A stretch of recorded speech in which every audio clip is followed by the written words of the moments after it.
Friends, कैसे हैं आप सब? आई होप कि बढ़िया होंगे, मजे में होंगे। और केमिकल बॉन्डिंग का जो चैप्टर हम पढ़ रहे हैं फिलहाल, उसमें आपको मजा आ रहा होगा पढ़ने में, अच्छा भी लग रहा होगा पढ़ने में। तो टॉपिक पर आते हैं हम सीधा। कल जो मैंने आपको टॉपिक डिस्कस करवाया था that was VSEPR theory, and उसके कुछ पोस्टुलेट्स हमने सीखे थे और उसका कुछ मोटिव हमने सीखा था कि वेस्पर थ्योरी हमें किस बारे में एक्सप्लेन करती है। It tells about the mainly geometry and structure और shape of the molecule or any ion, polyatomic ion, and it depend on the repulsion, electron pair repulsions around the central metal जो भी हमारा है, central atom जो भी हमारा है। और उसके बाद उसकी वजह से क्या क्या फर्क आ सकता है ज्योमेट्री या शेप में, वो सब हमने कल पोस्टुलेट्स में सीखा था।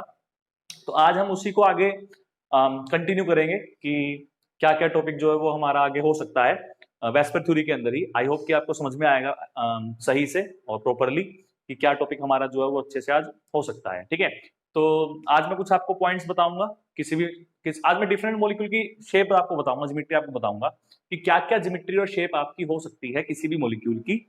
वो आपको सबसे पहले तो याद करनी होगी बेटा कि इसमें इतने बॉन्ड पेयर हो, इतने लोन पेयर हो, मतलब इतने उसने बॉन्ड बनाए हुए हैं, इतने उसके पास लोन पेयर पड़े हैं मेटल के एटम के आसपास, सेंट्रल एटम के आसपास। तो उससे क्या क्या ज्योमेट्री और क्या क्या शेप जो है वो हमें देखने को मिल सकती है। यहां तक बात क्लियर हो गई? चलिए, तो आज हम स्टार्ट कर रहे हैं। सबसे पहले कुछ एग्जांपल्स हम करेंगे, आज ज्योमेट्री हम करेंगे, geometry of the different types of geometry of A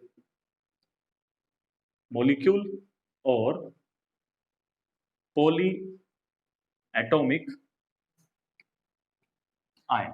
okay, तो टेबल आपको बनानी है भाई, साफ सी सुथरी सी अच्छी सी एक टेबल बनाइएगा जिससे आपको थोड़ा सा हेल्प हो जाए कि क्या हमें उसमें करना है। एक खास बात बेटा आप हमेशा ध्यान रखिएगा कि अगर किसी मॉलिक्यूल के अंदर, मैं पहले से आपको एक बात बता रहा हूं, if A molecule having only 2 atoms, अगर किसी मॉलिक्यूल में सिर्फ 2 ही एटम्स हैं, कोई मॉलिक्यूल सिर्फ 2 ही एटम से मिलकर बना है, चाहे वो सेम एटम हो चाहे वो डिफरेंट एटम हो, इसकी जो ज्योमेट्री होगी आपकी, इट्स ज्योमेट्री और shape will be always linear, सीधी होगी बिल्कुल। ठीक है, कैसे होगी? बिल्कुल सीधी होगी, लीनियर होगी। कैसे? जैसे मान लीजिए नाइट्रोजन है, N2 है, तो उसको हम ऐसे लिखते हैं बिल्कुल सीधा, है ना। हाइड्रोजन है तो उसको हम कैसे लिखते हैं? ऐसे लिखते हैं। कार्बन मोनोऑक्साइड है तो उसको हम कैसे लिखेंगे? ऐसे लिखेंगे। ठीक है, तो अगर किसी मॉलिक्यूल में सिर्फ 2 ही एटम है तो उस केस में उसकी जो ज्योमेट्री या शेप होगी वो कैसी होगी? हमेशा लीनियर होगी। लेकिन अगर आपके मॉलिक्यूल में एटम 2 से ज्यादा हो जाए, 3 हो जाए, ठीक है, या 2 ही एटम है लेकिन सेंट्रल एटम के पास कोई लोन पेयर है, ये भी आपको ध्यान रखना होता है कि सॉरी 3 ही एटम है, 3 में अगर मान लीजिए उसके पास साथ में लोन पेयर भी है या लोन पेयर नहीं है, तो उससे क्या क्या ज्योमेट्री या शेप आपकी आ सकती है, वही आज हम टेबल बनाएंगे अच्छे से। पहले क्लियरली एक को समझिएगा विद एग्जांपल, और उसके बाद हम जो है आगे टॉपिक कर सकते हैं। क्लियर? तो चलिए मैं इसको थोड़ा साफ कर देता हूं और फिर हम एक अच्छी सी टेबल बनाते हैं।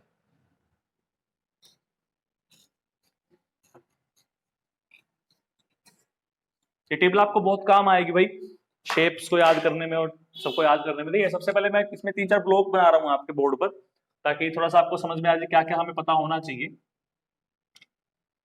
सबसे पहले हमें पता होना चाहिए हमारे पास टोटल इलेक्ट्रॉन पेयर कितने हैं। टोटल इलेक्ट्रॉन पेयर, क्योंकि ये टोटल इलेक्ट्रॉन पेयर ही डिसाइड करते हैं कि आपके मॉलिक्यूल की ज्योमेट्री या शेप क्या हो सकती है। तो सबसे पहले हमें पता होना चाहिए इलेक्ट्रॉन पेयर कितने हैं। उसके बाद हमें इसमें से ये पता होना चाहिए, मैं लाइन ड्रॉ कर रहा हूं एक, फिर हमें ये पता होना चाहिए उसके पास कितने बॉन्ड पेयर प्रेजेंट है। ठीक है, उसके पास कितने, उसमें से कितने टोटल पेयर में से कितने हमारे पास बॉन्ड पेयर बनते हैं और कितने हमारे पास लोन पेयर बनते हैं। ठीक है, तो उसके बाद मैंने कल आपको नोटेशन सिखाई थी कि भाई अगर हमें किसी मॉलिक्यूल की नोटेशन देनी हो तो हम उसकी नोटेशन कैसे देंगे। मैं थोड़ा सा इसको लाइन को और कम कर रहा हूं भाई, ताकि हमें स्पेस ज्यादा मिले, क्योंकि बॉन्ड पेयर में कोई ज्यादा लंबा चौड़ा हमें स्पेस नहीं चाहिए होता। ठीक है, यहां हम लिखते हैं लोन पेयर। ओके, इसको मैं साफ कर लेता हूं। यहां हम लिखते हैं उसका फॉर्मूला, मॉलिक्यूल का जो फॉर्मूला बनेगा on the basis of bond pair and lone pair, जो उसका फॉर्मूला बनेगा वो फॉर्मूला हम लिख रहे हैं। उसके बाद यहां पर मैं लिख रहा हूं कि उसकी ज्योमेट्री क्या होगी, ठीक है, उसकी ज्योमेट्री क्या होनी चाहिए उसके बेस पे। और फिर हम सीखेंगे कि उसका स्ट्रक्चर क्या होगा, ज्योमेट्री एंड स्ट्रक्चर या शेप हम बोल सकते हैं, ठीक है, वो अलग होती है भाई, दोनों में थोड़ा सा फर्क होता है। तो वो फर्क क्या होता है वो मैं आपको बताऊंगा कि ज्योमेट्री में और फॉर्मूला शेप में क्या फर्क है। इसके बाद मैं आपको एग्जांपल दूंगा एक एक सबका, ताकि आपको थोड़ा सा आइडिया आ जाए क्या होता है क्या नहीं। वैसे एग्जांपल की फिलहाल अभी जरूरत नहीं है हमें, एग्जांपल हम ना भी करें तो अच्छा है, क्योंकि फिर आपको ये रहेगा कि सर एग्जांपल तो दे दिया, आप ये बताओ कि ये पता कैसे किया आपने कि इसमें ऐसा होगा। तो उसके लिए मैं अलग से वीडियो बनाऊंगा, नेक्स्ट वीडियो में हम फिर वही सीखेंगे कि किसी भी मॉलिक्यूल की ज्योमेट्री या शेप कैसे निकालते हैं। आज मैं दिखा रहा हूं कि कौन कौन सी ज्योमेट्री या शेप हो सकती है। नेक्स्ट वीडियो में हम देखेंगे कि how to calculate that geometry और शेप ऑफ द मॉलिक्यूल। ठीक है, यहां तक बात क्लियर होगी, पूरा मोटिव समझ आ गया।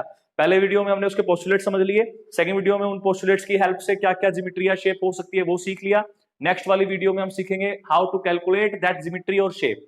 तो इस तरह से वीडियो में आपका जो है वेस्पेथुरी तीनों वीडियो में आपकी कंप्लीट अच्छे से हो जाएगी। क्लियर, चलिए तो सबसे पहले बात करते हैं कि अगर आपके पास टोटल इलेक्ट्रॉन पेयर है 3, ठीक है, और 3 के 3 ही आपके बॉन्ड पेयर हैं भाई, मतलब कोई भी सेंट्रल एटम के पास लोन पेयर नहीं है। 3 उसके पास पेयर थे, तीनों उसने बॉन्ड बना लिए, उसके पास अब कोई लोन पेयर नहीं बचा। तो फॉर्मूला क्या होना चाहिए, ए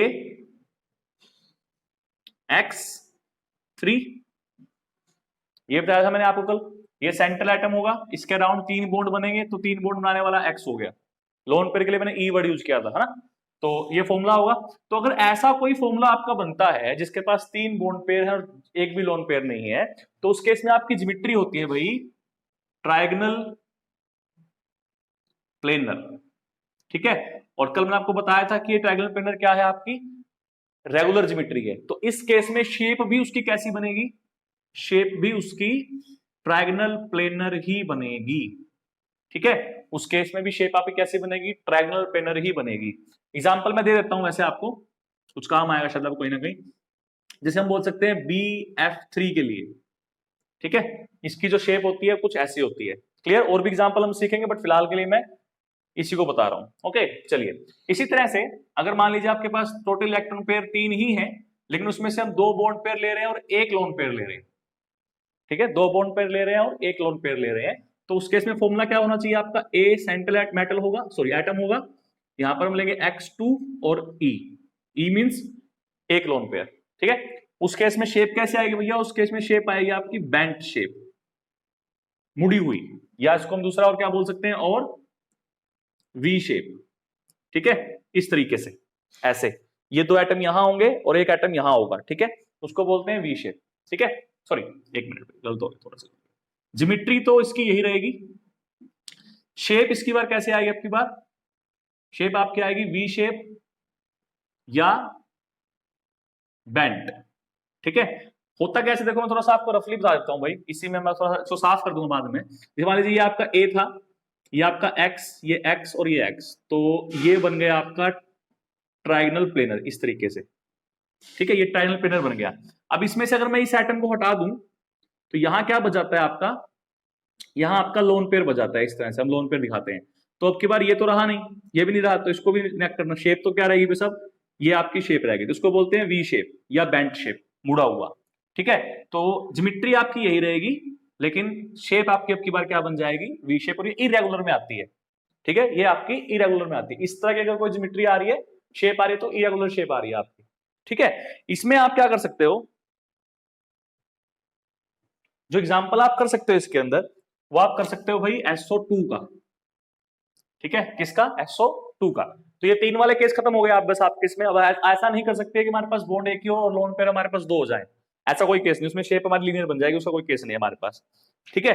उसके बाद फिर बात आती है हमारे पास कि अगर टोटल इलेक्ट्रॉन पेयर आपके पास 4 हो जाए, कितने हो जाए, 4 हो जाए, तो 4 में आपको हो सकता है कि चारों के 4 बॉन्ड पेयर हो, लोन पेयर एक भी ना हो, तो फॉर्मूला क्या होगा उस कंपाउंड का, कुछ इस तरीके से होगा, इस टाइप का, AX4 टाइप का, है ना। तो उसकी शेप कैसे आएगी, उसकी ज्योमेट्री आएगी टेट्राहेड्रल, टेट्राहेड्रल। एक बात ध्यान रखिए भाई, अगर मॉलिक्यूल के पास कोई भी लोन पेयर नहीं है तो उसकी ज्योमेट्री और शेप सेम होती है, लेकिन अगर उसके पास लोन पेयर आ जाए तो उस केस में ज्योमेट्री आपकी जो पहले वाली वही रहेगी, लेकिन शेप आपकी बदल जाएगी। क्लियर, ये याद रखिएगा आपसे। तो पेपर में आपसे पूछते हैं ज्योमेट्री पूछी हुई है शेप, ये बात आपको ध्यान में रखनी है कि ज्योमेट्री पूछ रहे हैं या शेप पूछ रहे हैं। क्लियर। अच्छा, तो ज्योमेट्री कैसे की टेट्राहेड्रल, क्योंकि कोई लोन पेयर नहीं है तो शेप भी कैसी लिखेंगे हम इसकी, टेट्राहेड्रल लिखेंगे। एग्जांपल देखिए ऐसा को ध्यान में आता है आपको, मुझे तो आ रहा है भाई CH4। ठीक है, चलिए जी। इसी में फिर अगर आपके पास टोटल पेयर है 4, उसमें से आपके पास बॉन्ड पेयर बच गए 3 और लोन पेयर बच गया आपके पास 1।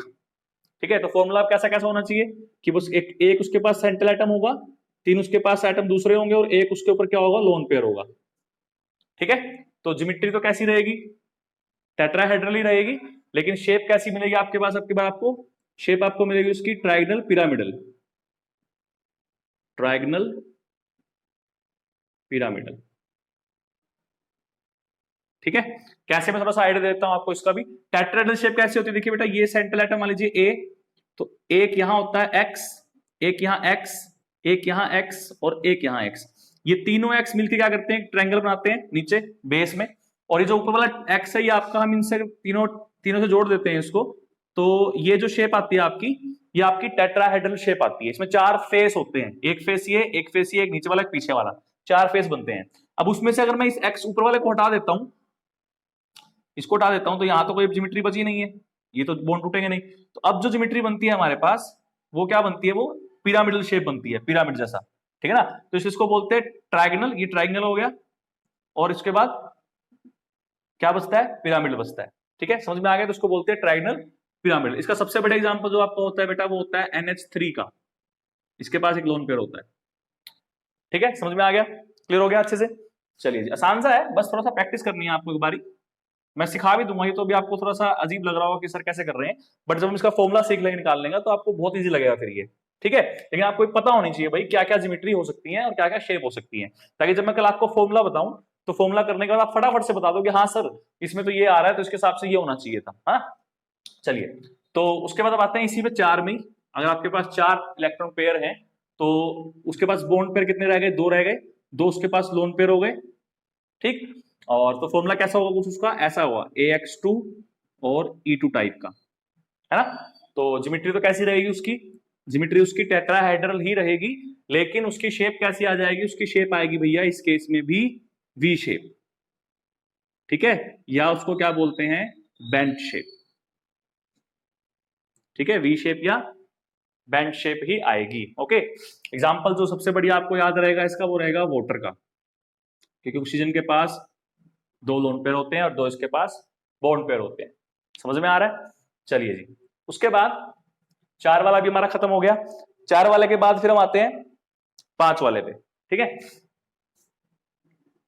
5 वाले पे, 5 में क्या होगा फिर, 5 के 5 आपके बॉन्ड पेयर होंगे, कोई भी लोन पेयर नहीं होगा, तो फॉर्मूला कुछ इस तरह का बनेगा, AX5। क्लियर। अच्छा, तो उसकी ज्योमेट्री को बोलते हैं trigonal bipyramidal, trigonal bipyramidal. ठीक है, ज्योमेट्री भी इसकी होती है, शेप भी इसकी होती है, शॉर्ट फॉर्म लिख रहा हूं TBP, trigonal bipyramidal. Okay, सबसे बढ़िया एग्जांपल जिसका आपको ध्यान में आना चाहिए वो होना चाहिए PCl5 का। ठीक है, PCl5 का मैं थोड़ी सी शेप सुना देता हूं कैसे होती है आपको। देखिए कुछ ऐसे होती है, मान लीजिए आपका हैंड है, मेरा हैंड है, ये इस तरह से रखता हूं मैं हैंड को, एक तो एटम यहां होता है, एक एटम यहां होता है, एक एटम यहां होता है, तो ये तो बन गई आपकी ट्रायंगल नीचे वाली। ठीक है, एक एटम होता है इसके ऊपर ऐसे, एक एटम होता है नीचे। ठीक, तो 1 2 3 4 5 ये ट्रायंगल बन गई बीच में, और वो एक ऊपर एक नीचे, तो इसलिए बोलते हैं ट्रायंगल। फिर बाय पिरामिडल कैसे बनता है, इसको इनसे अगर आप तीनों से जोड़ोगे तो एक पिरामिड ऊपर बनेगा, ऐसे इसको नीचे से जोड़ोगे तो एक पिरामिड यहां बनेगा, तो 2 पिरामिड बन रहे हैं, इसलिए बाय पिरामिडल, तो इसलिए बोलते हैं ट्रायंगल बाय पिरामिडल। तो इस तरीके से इसको शो करते हैं। ठीक है, मैं इसका डायग्राम दिखाता हूं कैसे बनाते हैं। देखो कुछ इस तरह से बनाते हैं इसका डायग्राम, कि ये बीच में एटम हो गया A, एक ऐसे हो गया X, एक यहां हो गया, एक यहां हो गया। ठीक है, तो ये तो ऐसे बन गया ट्रायंगल, एक एक्स यहां होता है और एक एक्स यहां होता है, तो उसको जब जोड़ोगे पांचों को तो उससे 2 पिरामिड बनेंगे, एक इसका इन तीनों से पिरामिड बनेगा, एक इसका इन तीनों से पिरामिड बनेगा। ठीक है, तो उसको बोलते हैं ट्रायंगल बाय पिरामिडल। क्लियर। चलिए इसको करते हैं यहां से साफ, ये आपको समझाने के लिए था बस। क्लियर। चलिए जी, इसी में अगर आपके पास 5 टोटल पेयर आ रहे हैं, लेकिन उन 5 पेयर में से 4 आपके बॉन्ड पेयर है और एक आपका लोन पेयर है। ठीक, तो फॉर्मूला कैसा बनता है, AX4 और E टाइप का। क्लियर, तो यहां से ज्योमेट्री तो यही रहेगी, ट्रायंगल बायपिरामिडल रहेगी ज्योमेट्री तो, लेकिन उसकी जो शेप आएगी अब की बार उसी कहेंगे सीसा शेप, सीसा शेप। ठीक है, सीसा, सीसा कैसे हो जाता है फिर आपका, देखिए सीसा को समझाने के लिए मुझे साफ करना पड़ेगा, तो पहले हम इसको साफ कर लेते हैं, उसके बाद मैं आपको आगे बताता हूं। तो ये हमने साफ कर लिया भाई, थोड़ा सा मैं आपको सीसा शेप बताता हूँ कैसे होती है। देखिए सीसा शेप कुछ आपकी इस तरीके से होती है, देखिए जैसे मान लीजिए ये आपका ए है, ठीक है, ये आपका ए है, तो एक आपका एक्स यहां हो गया, एक आपका एक्स यहां हो गया, एक आपका एक्स ये हो गया, और एक आपका एक्स ये हो गया, और ये आपका बच गया लोन पेयर। ठीक है, तो इस शेप को बोलते हैं सीसा शेप। वो इसलिए बोलते हैं क्योंकि जो ये आइटम्स आपके हैं ये एक दूसरे के साथ अपनी पोजीशंस को बदलते रहते हैं। जैसे हम पार्क में खेलते हैं ना, ऊपर नीचे वाला जो झूला होता है वो ऐसे, तो ये भी ऐसे ही करते रहते हैं, ये यहाँ आ गया ऐसे, ये यहाँ आ गया, इनकी जगह बदलती रहती है, तो इसको शीशा से बोलते हैं। तो इसमें एक खास बात और है भाई जो आपको बतानी थी मुझे, कि मान लीजिए यहाँ पे एक्स लगा हुआ है आपका इस तरीके से, जो ये वाली पोजीशंस होती हैं इनको बोलते हैं इक्वेटोरियल पोजीशन। ठीक है, तो 3 तो होती हैं इसमें इक्वेटोरियल पोजीशन, इक्वेटोरियल बॉन्ड, ये वाला इक्वेटोरियल है, ई लिख देता हूं इसको मैं। ठीक है, ये तीनों क्या है, इक्वेटोरियल में होते हैं। और जो ये ऊपर वाले नीचे वाले हैं इनको बोलते हैं एक्सियल, एक्सियल सॉरी, तो ये ए से नोट कर देते हैं। 2 इसमें एक्सियल होती है पोजीशन और 3 क्या होती है इसमें इक्वेटोरियल पोजीशन होती है। ये बात समझ में आ गई। तो ये आपको ध्यान में रखना होता है कि इसमें 2 तरह के बॉन्ड प्रेजेंट होते हैं, 3 होते हैं इक्वेटोरियल, 2 होते हैं आपके एक्सियल। ओके, तो ये शेप आती है आपकी इसमें 5 वाले में। इसके बाद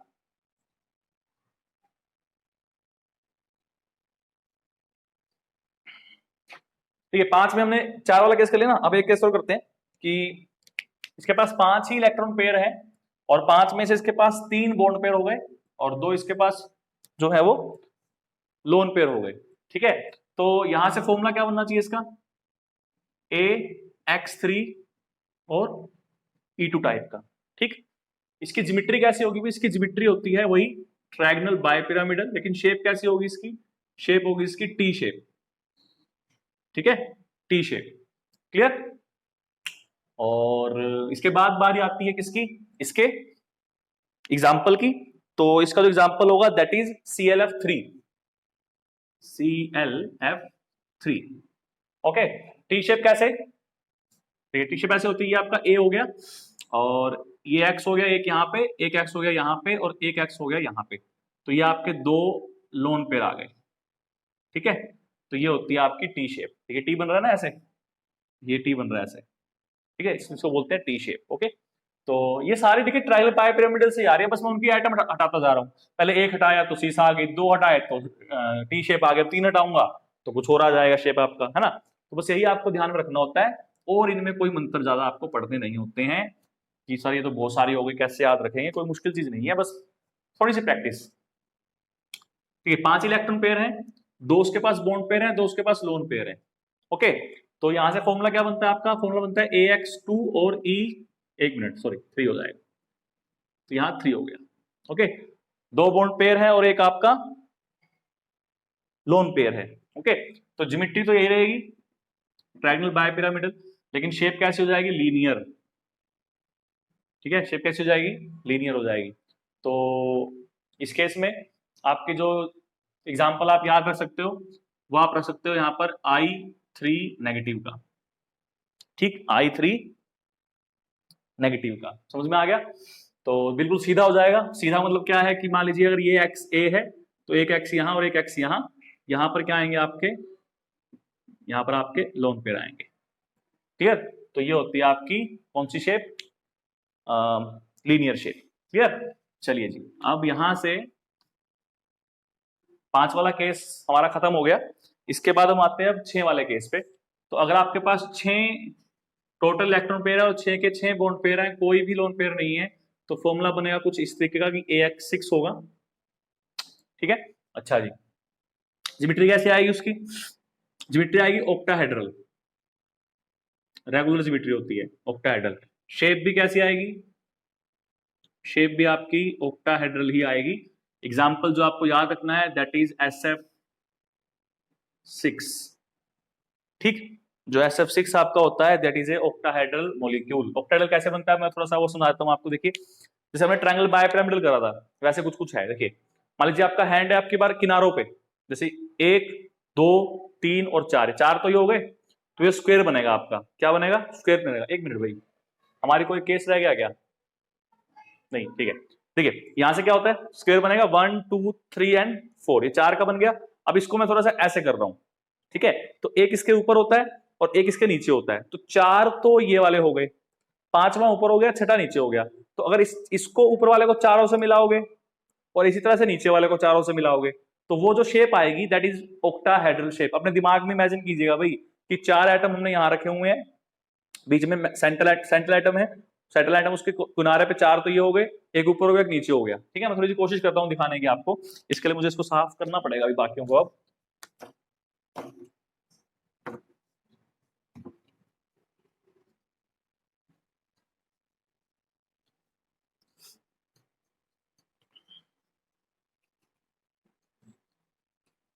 ठीक है, देखिए कुछ ऐसे इस तरीके से हम शो कर सकते हैं। ये आपका हो गया इस तरीके से कि ये ये x, ये भी x, ये भी x, ये भी x, ये a, और एक इसके ऊपर और एक इसके नीचे, तो एक x ये और एक x ये। तो जब इसको आप मिलाओगे, इसको जब आप मिलाओगे तो जो शेप आपकी आएगी वो आपकी आएगी ऑक्टाहेड्रल शेप। तो इस तरह की शेप होती है ऑक्टाहेड्रल। अगर आपको बहुत इजी वाली समझनी तो मैं आपको इजी वाली सुना देता हूँ। देखिए कुछ ऐसे कर लीजिए, तो ये और एक ये तारा बन गया। अब इस तारे को मिला दीजिए बस, ये यहाँ मिला दिया, एक यहाँ मिला दिया, एक यहाँ, एक यहाँ, एक यहाँ, और इसको थोड़ा बड़ा कर लेता हूँ तारे को, ठीक है, एक यहाँ और एक यहाँ।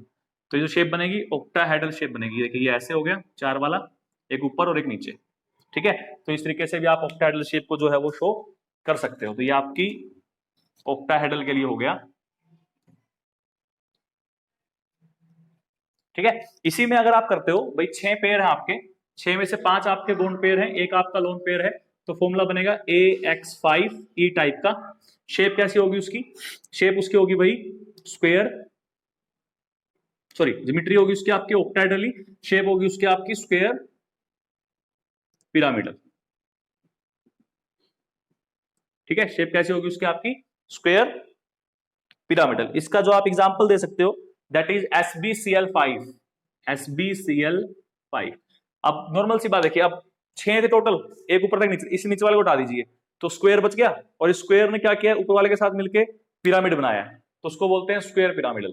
क्लियर? इसी तरह से 6 पेयर हैं, 6 में से 4 आपके बॉन्ड पेयर है, 2 आपके लोन पेयर है। ठीक है, तो फॉर्मूला बनेगा AX4E2 टाइप का।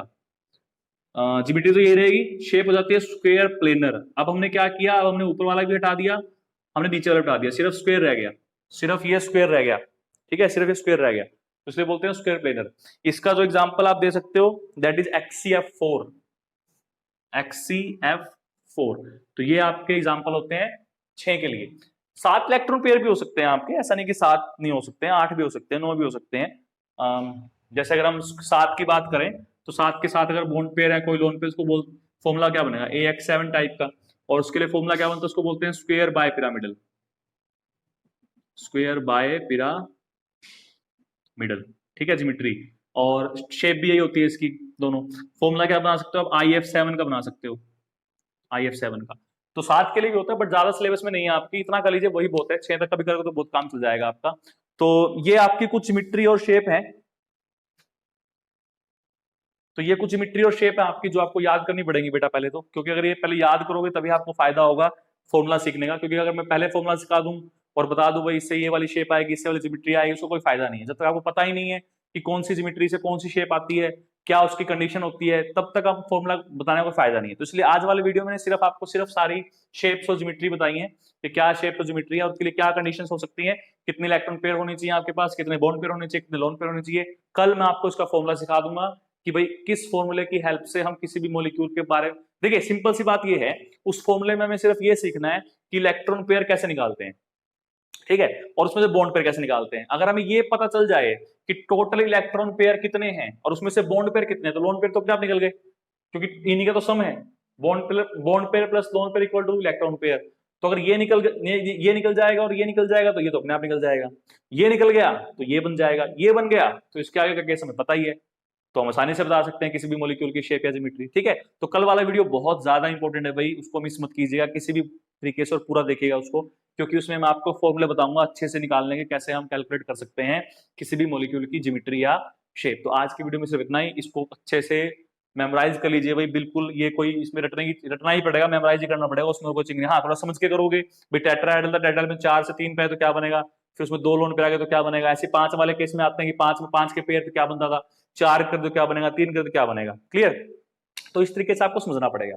तो बाकी करते हैं कल के वीडियो में, आज के इतना काफी है। चैनल के साथ बने रहिए भाई, और शेयर जरूर कीजिए चैनल्स को, आप शेयर नहीं कर रहे हो, शेयर करोगे तभी चैनल का फायदा होगा, मेरा फायदा होगा, आपका फायदा होगा। अगर मेरा चैनल शेयर नहीं हो रहा, बच्चों के पास वीडियो पहुंच ही नहीं रही है, तो मेरा भी मन उतर जाएगा शायद, और फिर शायद मैं आपका सिलेबस पूरा करवाने की ना सोच पाऊँ।